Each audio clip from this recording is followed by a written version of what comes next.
జై తెలంగాణ, జై తెలంగాణ.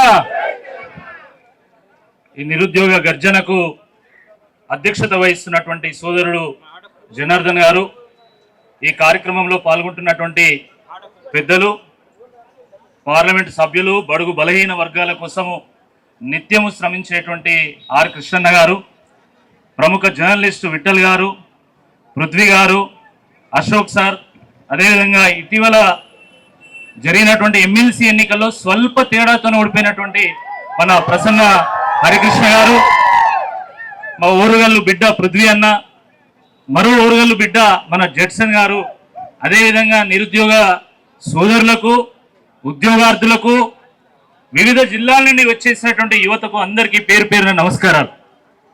ఈ నిరుద్యోగ గర్జన ఈ రాష్ట్రంలో ఉన్నటువంటి లక్షలాది మంది నిరుద్యోగుల గుండెల్లో ఆవిష్కరించేటువంటి ఒక సభ ఇది. ఈ నిరుద్యోగ సభ ఈ రాష్ట్రంలో ఉన్నటువంటి 1 కోటి మంది యువత ఆకాంక్షలను చాటి చెప్పేటువంటి ఒక సభ. ఈ నిరుద్యోగ సభ కాంగ్రెస్ పార్టీ చేతిలో దగాబడ్డటువంటి తెలంగాణ బిడ్డల తిరుగుబాటు సభ. ఈ నిరుద్యోగ సభ ఈ అశోక్ నగర్ ఆకలి కేకల మీద పొలికేక వేసేటువంటి ఒక సభ అని చెప్పి ఈ సందర్భంగా గుర్తు చేస్తా ఉన్నాం. మిత్రులారా, ఏరి కోరి ప్రభుత్వాన్ని తెచ్చుకుంటే ఈరోజు ఎగిరెగిరి అంటున్నది కాబట్టి, ఎగిరెగిరి పడుతున్నది కాబట్టి ఆ ప్రభుత్వం మీద యుద్ధం ఈరోజు ప్రకటించడానికే ఈ యొక్క సభ పెట్టినామని చెప్పి ఈ సందర్భంగా గుర్తు చేస్తా ఉన్నాం. మిత్రులారా, ఈరోజు నేను వస్తుంటే పేపర్ చూసుకుంటూ వచ్చిన, రేవంత్ రెడ్డి గారు మళ్ళీ ఢిల్లీ పోయాడు. ఎన్నోసారి? 47సారి ఆయన ఢిల్లీకి పోయిండు. మొన్న 4 సార్లు అందాల పోటీలకు పోయిండు. 4 గంటల పాటు మొన్న సినిమా అవార్డ్స్ ఫంక్షన్ లో పాల్గొన్నాడు. కానీ ఈరోజు ఈ ధర్నా చౌక్ దగ్గర ఇంత వందల వేల మంది ఇక్కడ మా ఉద్యోగాల సంగతి ఏంది అని ఈరోజు ఇక్కడ జమ అయితే కనీసం ఒక్క 40 నిమిషాల పాటు ఇక్కడికి రాలేకపోతున్నాడు. ఎందుకు రాలేకపోతున్నాడు? ఆ రోజు నిరుద్యోగులు ఎక్కడ సభ పెడితే అక్కడ వేయండు, ఎక్కడ ధర్నా పెడితే అక్కడ వేయండు, ఎక్కడ రాస్తారోక పెడితే అక్కడ వేయండు. ఏం చెప్పిండు?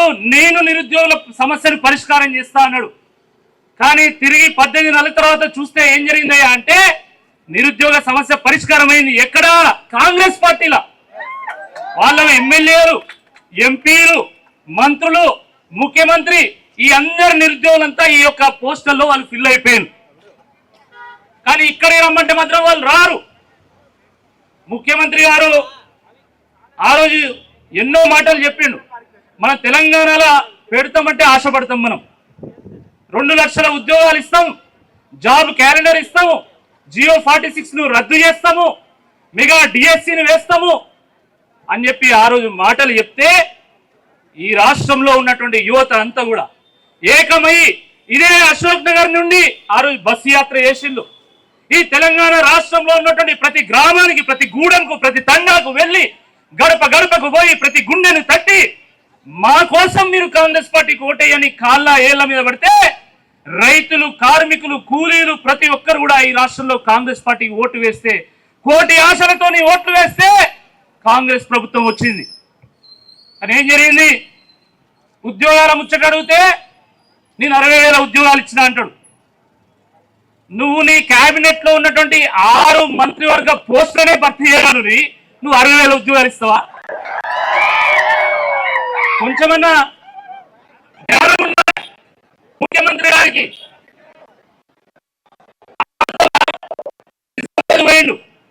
నిజామాబాద్ ఎన్నికల్లో ఈ అన్న పోటీ చేస్తే ఏం చెప్పిండు? 50,000 ఉద్యోగాల కంటే ఒక్క ఉద్యోగం తగ్గించినా నాకు ఓటేయకన్నారు. నిజామాబాద్, కరీంనగర్, మెదకు, ఆదిలాబాద్ ప్రజలు, అక్కడ ఉన్నటువంటి గ్రాడ్యుయేట్స్, మన గ్రాడ్యుయేట్స్ ఆ చెంప ఈ చెంప వాయిస్తే కాంగ్రెస్ పార్టీ ఓటమి పాలైంది. అయినా మళ్ళీ సిగ్గు లేకుండా ఇప్పటికీ మళ్ళీ 60,000 ఉద్యోగాలు ఇచ్చిన అంటాడు. ఎవరు ఇచ్చిన 60,000 ఉద్యోగాలు? ఆ రోజు కేసీఆర్ గారి ప్రభుత్వము నోటిఫికేషన్లు వేస్తే, పరీక్షలు నిర్వహిస్తే, ఫలితాలు ఇస్తే ఆ రోజు కోడ్ వల్ల ఆ ఉద్యోగాలు ఇయ్యలేకపోతే కాంగ్రెస్ ప్రభుత్వం వచ్చి ఉద్యోగాలు ఇచ్చింది. మందికి పుట్టిన బిడ్డను నా బిడ్డ అనడంలో ఫస్ట్ ఉంటారు రేవంత్ రెడ్డి. మంది పెళ్లిలకు మంగళారతి అంటే ఫస్ట్ ఉంటారు. ఆవు ఎక్కడ కడితే నా నా దొడ్ల ఇంత చాలనుకుంటాడు రేవంత్ రెడ్డి. ఒక గట్లాంటి ముఖ్యమంత్రి దాపరమైన మనం ఇంత ఘోరంగా అక్కడ ప్రజల ఎమ్మెల్సీ ఓట్లలో నీకు బుద్ధి చెప్పినా ఇంకా బుద్ధి రావడం లేదు. ఇక పోతే క్యాలెండర్, ఇదో పెద్ద జోక్. ఇది జాబ్ క్యాలెండర్ అనేది ఈ దేశంలోనే అతిపెద్ద జోక్గా మారిపోయింది. ఈ జాబ్ క్యాలెండర్ లో జాబ్ ఉండదు, క్యాలెండర్ ఉండదు. మైసూరు బజ్జీలో మైసూరు అని ఉంటుంది కానీ మా బజ్జీ అని ఉంటుంది కానీ మైసూరు ఉండదు. బొంబాయి రవ్వ ఉంటుంది కానీ బొంబాయి ఉండకపోయినా ఇక్కడ జాబ్ క్యాలెండర్లో జాబ్ లేదు, క్యాలెండర్ లేదు. వాళ్ళు జాబ్ క్యాలెండర్ ప్రకటించినాక జనవరిలో సంక్రాంతి వచ్చింది, ఫిబ్రవరిలో శివరాత్రి వచ్చింది, ఏప్రిల్లో ఏమొచ్చింది ఉగాది వచ్చింది, మొన్న జూన్లో బక్రీద్ వచ్చింది, దాని తర్వాత మళ్ళీ ఆగస్టులో వినాయక చవితి వస్తుంది, సెప్టెంబర్ అక్టోబర్లో దసరా, నవంబర్లో దీపావళి, డిసెంబర్లో క్రిస్మస్. కానీ ఉద్యోగాలు మాత్రం రాలే. అంటే వీళ్ళు ఇచ్చినటువంటి క్యాలెండర్ మొత్తం పండుగలు పబ్బాలు పంచాంగాలతో. చంద్రబాబు నాయుడు నాకు ఆదర్శం. ఆయన 18 గంటలు పనిచేస్తాను, నేను కూడా 18 గంటలు పనిచేస్తాను. కరెక్టే, మంచిదే. ఈ రాష్ట్రంలో నీకు ఎవరు ఆదర్శవంతుడు దొరకకపోతే పక్క రాష్ట్ర ముఖ్యమంత్రిని ఆదర్శంగా పెట్టుకో, తప్పేం లేదు. కానీ అక్కడ ఆంధ్రప్రదేశ్ ముఖ్యమంత్రి ఏపీపీఎస్సీ క్యాలెండర్ రిలీజ్ చేసిండా లేదా? మరి ఈ ముఖ్యమంత్రికి ఏమైంది నీ ఆదర్శం? బీహార్ పబ్లిక్ సర్వీస్ కమిషన్ ఇచ్చింది calendar, Tamil Nadu public service commission ఇచ్చింది క్యాలెండర్. ఈ రాష్ట్రంలో అనేక పబ్లిక్ సర్వీస్ కమిషన్లు క్యాలెండర్ ఇస్తే, యూపీఎస్సీ క్యాలెండర్ ఇస్తే ఇప్పటి వరకు ఆ క్యాలెండర్ కు అతి గతి లేదు. అందుకే చెప్తున్నాం, ఇది ఉద్యోగ క్యాలెండర్ కాదు, ఉత్తుత్తి క్యాలెండర్. ఇది జాబ్లెస్ క్యాలెండర్. ఇది ఇంకా ఈయన బాగా పొడిచినట్టు నేను ఉద్యోగాలు ఇస్తా అంటే వీళ్ళంతా వద్దంటానట. పనిగల్లవాడు పందిరేస్తున్నట, కుక్కతో ఆగి ఆ పందిరి కూలింది అన్నాడు. అట్లున్నది. ఈయన జాబులు ఇస్తారట, మనకు తీసుకోవడానికి మనం సిద్ధంగా లేవు. చలో దమ్ముంటే ఇవి వీళ్ళందరికీ ఇవి ఇక్కడ సగము జీతానికి కూడా పనిచేయడానికి సిద్ధంగా ఉన్నారు. ఇవ్వాలి దమ్ముంటే. ఎవడు అడ్డం వస్తాడు నీకు జాబులు ఇవ్వడానికి? ఆ రోజు జీవో 29 కారణంగా ఈ రాష్ట్రంలో ఉన్నటువంటి బడుగు బలహీన వర్గాలకు, అనగారిన వర్గాలకు, దళితులకు, గిరిజనులకు, ఆదివాసులకు నష్టం జరుగుతుంది. కాబట్టి మీరు జీవో 29 రద్దు చేసి మీరు ఉద్యోగాలు ఇవ్వమని మనం కొట్లాడితే ఆయన దానికి వక్ర భాష అని చెప్పి ఏం మాట్లాడతాడు? ఆయన నేను ఉద్యోగాలు ఇస్తా అంటే వీళ్ళు వద్దంటానంట. ఏమన్నా అర్థం ఉందా? తర్వాత 1:1 పిలుస్తాడు. ఈ దేశంలో ఎక్కడన్నా అసలు పోస్టులకు 1:1 పిలుస్తున్నారా? 1:2 పిలుస్తారు, 1:3 పిలుస్తారు. మొన్న టిఎస్ జెన్కో వాళ్ళు పిలిచింది. టిఎస్ జెన్కో వాళ్ళు పిలిచి నాతో ఏం మాట్లాడిందంటే 1:1 పిలిచిందన్నా, ఇచ్చిన నోటిఫికేషన్ లో ఉన్న ఉద్యోగాలను కూడా కనీసం వాళ్ళు ఫిల్ చేయలేకపోయినారు. మరి మిగతా ఉద్యోగాల సంగతి ఏంటంటే మళ్ళీ వచ్చే నోటిఫికేషన్లు పెడతామంటే వాళ్ళు కోర్టుకు పోయింది.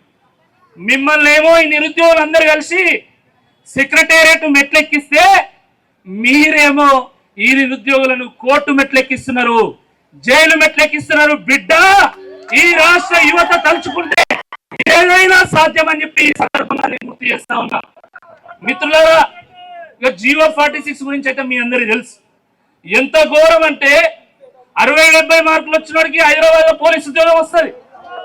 కానీ 120 మార్కులు వచ్చి మా ఏటున్న బిడ్డకు, ఎక్కడో కొత్తగూడెంలో ఉన్నటువంటి తమ్మునికి వాళ్ళకు మాత్రం జాబ్ రాదు. ఎందుకు? గ్రామీణ విద్యార్థులంటే, గ్రామీణ అభ్యర్థులంటే ఇంత కక్షణ? ఒక్కసారి కాంగ్రెస్ పార్టీ సమాధానం చెప్పాలా. ఆ రోజు మీరేం చెప్పిండు? ఎన్నికల సందర్భంగా జియో 46 రద్దు చేస్తాం. ఒక 2 నిమిషాలు. జియో 46 రద్దు చేస్తామన్నారు. కానీ మీరేం చేసిండ్రు? ఎన్నికల సందర్భంగా ఒక మాట చెప్పిండ్రు, ఎన్నికలు అయిపోగానే ఈ నిరుద్యోగులని జియో 46 బాధితులను ఎన్నికల సామాగ్రి లాగా, ఒక మైకు లాగా, ఒక సౌండ్ బాక్స్ లాగా, ఒక ప్యాంప్లెట్ లాగా వాడుకొని వదిలేసింది. ఇది వాస్తవం కాదని నేను అడుగుతా ఉన్నా. ఈ నిరుద్యోగులు, ఈ జియో 46 బాధితులు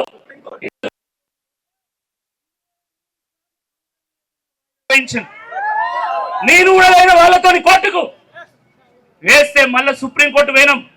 బిడ్డ, నిన్ను ఎక్కడికైనా పోతాం, ఖచ్చితంగా నీకు బుద్ధి చెప్పేటువంటి సమయం వస్తుంది అని చెప్పి ఈ సందర్భంగా హెచ్చరిస్తా ఉన్నాం.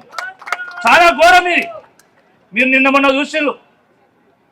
ఈరోజు ఇక్కడ ఉన్నటువంటి అభ్యర్థులు తెలంగాణ మూవ్మెంట్ లో సకల జన సమ్మె ఎప్పుడు జరిగిందంటే చెప్తారు, పెన్ డౌన్ ఎక్కడ జరిగిందంటే చెప్తారు. అవునా కాదా? అవునా కాదా? ఏ ఉపనది ఎక్కడున్నదంటే చెప్తారు, కృష్ణాలో ట్రిబ్యూటరీస్ ఏంటంటే చెప్తారు, గోదావరిలో ట్రిబ్యూటరీస్ అంటే ఏందో చెప్తారు. కానీ మన ముఖ్యమంత్రికి పాపం హిస్టరీ తెలియదు, అందుకని ఆయన జై తెలంగాణ అన్నాడు. జై తెలంగాణ అన్నాడు ఎందుకంటే ఆయన హిస్టరీ తెలియదు. అందుకనే తెలంగాణ మూవ్మెంట్ సంబంధించిన చాప్టర్స్ అని చింపేసిండు టెక్స్ట్ బుక్ లా. హిస్టరీ తెలియదు, కొన్ని జాగ్రఫీ తెలుస్తుందా అంటే నిన్నేమన్నాడు, మా వరంగల్ జిల్లాలో ఉన్నటువంటి దేవాలయం ఎక్కడున్నదని అడుగుతాను. దేవాలయం ఎక్కడున్నదో ఆయన తెలియదు. నల్లమల్ల అడవులు తెలంగాణలోనే రాయలసీమలో అని అడుగుతాడు. ఇది కాదు ముఖ్యమంత్రి స్థాయి. ఈయనకి హిస్టరీ తెలియదు, జాగ్రఫీ తెలియదు. ఎకనామిక్స్ అయితే జీడిపిలో పర్ క్యాపిటా, జీడిపిలో నెంబర్ 1, పర్ క్యాపిటల్లో నెంబర్ 1 అయినా మన రాష్ట్రం దివాలా చేసి నాకు ఎవరు అప్పిస్తలేడు. నన్ను దొంగను చూసినట్టు చూస్తాను, నేను చెప్పులు ఎత్తుకపోవచ్చు అని అనుకుంటానంటాడు. ఇంతకంటే దౌర్భాగ్యం ఏమైనా ఉంటుందా? మీకు హిస్టరీ తెలుసు, మీకు జాగ్రఫీ తెలుసు, ఎకనామిక్స్ తెలుసు, మీకేం ఉద్యోగాలు ఇయ్యడట. ఈయనకు అక్షరం ముక్క రాదు, ఈయన పోయి ముఖ్యమంత్రి కుర్చీలో కూర్చుంటాడట. మీరు ఎవరు నిరుత్సాహపడకండి, ఏం తెలియదు ముఖ్యమంత్రి అయ్యాడు, మీరు ఇంకేమైనా కలుగుతారు. ఎవరు నిరుత్సాహపడాల్సిన అవసరం లేదు. మిత్రులారా, ఒక్క విషయం చెప్పి నేను ముగిస్తా. నేను ఇంతకుముందు వస్తూ అక్కడ ఒక తమ్ముడు కలిస్తే ఇరాక్ యుద్ధం గురించి మాట్లాడుతూ ఉంటే ఆయన ఏమంటుండంటే, అన్న ఈరోజు దేశాల మధ్య జరిగేది నిజమైనటువంటి యుద్ధం కాదు, ఈరోజు నిజమైనటువంటి యుద్ధం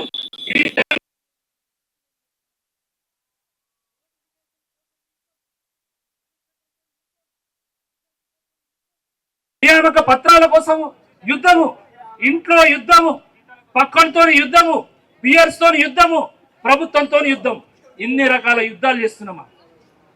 ఎప్పుడో ఒకసారి ఒక నోటిఫికేషన్ వస్తుంది, ఆ నోటిఫికేషన్ వస్తే గద్దల్లా అనుకోబోతా ఉంటారు వీళ్ళంతా కూడా.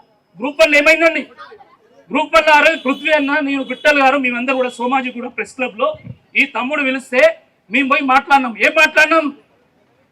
2 సెంటర్లోనే రిజల్ట్ ఎట్లా వస్తుంది, మిగతా సెంటర్లో రిజల్ట్ ఎందుకు రాదు, పక్క ఉన్న వాళ్ళకి సేమ్ మార్కులు ఎట్లా వస్తాయి, ఏంది నీ సంగతి, ఏంది కథ అని మేము ప్రశ్నిస్తే నా మీద పరువు నష్టం దావా కేసు వేస్తా అని చెప్పి నోటీస్ పంపిండు.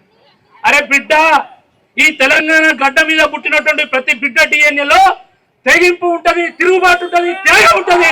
భయపడ్డాడు ఎవరు లేడు, ఎవరు భయపడి స్టేజ్ మీద ఉన్నాడు, ఎవరు భయపడడానికి సిద్ధంగా లేరు. అరే నిజాము దాశరథి కవిని జైల్లో వేస్తే నా నిజాము రాజు తరతరాల బూజు అని జైలు గోడల మీద రాసినటువంటి గడ్డ ఈ తెలంగాణ గడ్డ. అలాంటి గడ్డ మీద నువ్వు కేసులు పెడతా అని జైలు పెట్టు, ఎన్ని కేసులు పెడతావు పెట్టు, నీ మీద పెట్టాలా బిడ్డ కేసు? నువ్వు ఎన్ని హామీలు ఇచ్చినావు, ఆ హామీలు ఎందుకు నేను నెరవేర్చలేదని చెప్పి ఈ సందర్భంగా నేను ప్రశ్నిస్తా ఉన్నా. ఇంకొక విషయం, మొన్న ఆల్ పబ్లిక్ సర్వీస్ కమిషన్స్ యొక్క మీటింగ్ అయింది, మీకు తెలిసే ఉంటుంది. All public service commissions chairmans అంటే దేశవ్యాప్తంగా ఉన్నటువంటి పబ్లిక్ సర్వీస్ కమిషన్ చైర్మన్ అందరూ వచ్చి మీటింగ్ పెట్టారు. ఆడు ఏమన్నారు తెలుసా, అందరూ ఇప్పటించాలి పోటీ పరీక్షలలో ఏఐ వాడాలి. ఏఐ వాడాలంటే ఆర్టిఫిషియల్ ఇంటెలిజెన్స్ వాళ్ళు నేను అనుకున్నా. అలాగే రేవంత్ రెడ్డి ఏమన్నంటే మేము ఆల్రెడీ వాడతాను, ఫుల్ వాడినాం, గ్రూప్ 1 వాడేసినాం. గ్రూప్ 1 ఏంటంటే పక్క ఉన్న సేమ్ మార్కులు రావడు, 2 సెంటర్లలోనే రిజల్ట్ వచ్చుడు, మిగతా సెంటర్లలో రిజల్ట్ రాకపోవడు. ఇది అనుముల ఇంటెలిజెన్స్, ఇదే అనుముల ఇంటెలిజెన్స్. ఈయన ఇంటెలిజెన్స్ ఎంత బాగుందంటే హైదరాబాద్ చుట్టుపక్కల సముద్రాన్ని తీసుకొచ్చిండట, బాక్రానంగల్ డ్యాములు ఇక్కడ తీసుకొచ్చిండట, దిల్సునగర్లో విమానాలు అమ్ముతాడట. గంత తెలివితేట అన్నటువంటి ముఖ్యమంత్రి మనకు ఉన్నందుకు మనం చాలా గర్వపడాలి. మనందరం కూడా చాలా దురదృష్టకరం. ఈ సందర్భంగా మేము కాంగ్రెస్ పార్టీ ప్రభుత్వాన్ని మేము డిమాండ్ చేస్తున్నాం, రాజకీయాలతో సంబంధం లేదు, ఈ రాష్ట్ర యొక్క యువత యొక్క భవిష్యత్తు మీ బాధ్యత కదా చెప్పండి ముందు మీ కాబట్టి ఒకటే విషయము, ఈరోజు 2 లక్షల ఉద్యోగాలు ఎప్పుడు ఇస్తావో చెప్పాలి, జాబ్ క్యాలెండర్ వెంటనే ప్రకటించాలి, జీవో 46 రద్దు చేయాలి, జీవో 29 రద్దు చేయాలి. అదేవిధంగా డిఎస్సి స్పోర్ట్స్ కోటాలో ఏదైతే అవినీతి జరిగిందో దాని మీద విచారణ వేసి ఎవరు బాధితులో చెప్పాలి. అదేవిధంగా గ్రూప్ 1 వెంటనే రద్దు చేస్తారా లేకపోతే రీవాల్యుయేషన్ చేస్తారా, కానీ నిజమైనటువంటి అభ్యర్థులకు న్యాయం చేయాల్సిన ఈ సందర్భంగా డిమాండ్ చేస్తూ మీరెవ్వరు కూడా నిరాశపడకండి, తప్పకుండా మంచి రోజులు వస్తాయి, మీ వెంట మేము ఉన్నామని చెప్పి ఈ సందర్భంగా గుర్తు చేస్తూ మీ అందరు కూడా పేరు పెరుగుతాం కదా. సమయం కొద్ది గుర్తు పెట్టుకోవాలి. ఆర్ కృష్ణ ఎప్పటి నుంచో ఉంటున్నాడు, అన్న పోతే అందరు పోతారు, అన్నను కూర్చోబెట్టడం భావ్యం కాదు. కాబట్టి మిగతా వాళ్ళు త్వరగా ముగించాలి. ప్రసన్న కృష్ణ సార్ను మాట్లాడవలసిందిగా కోరుకుంటున్నాను.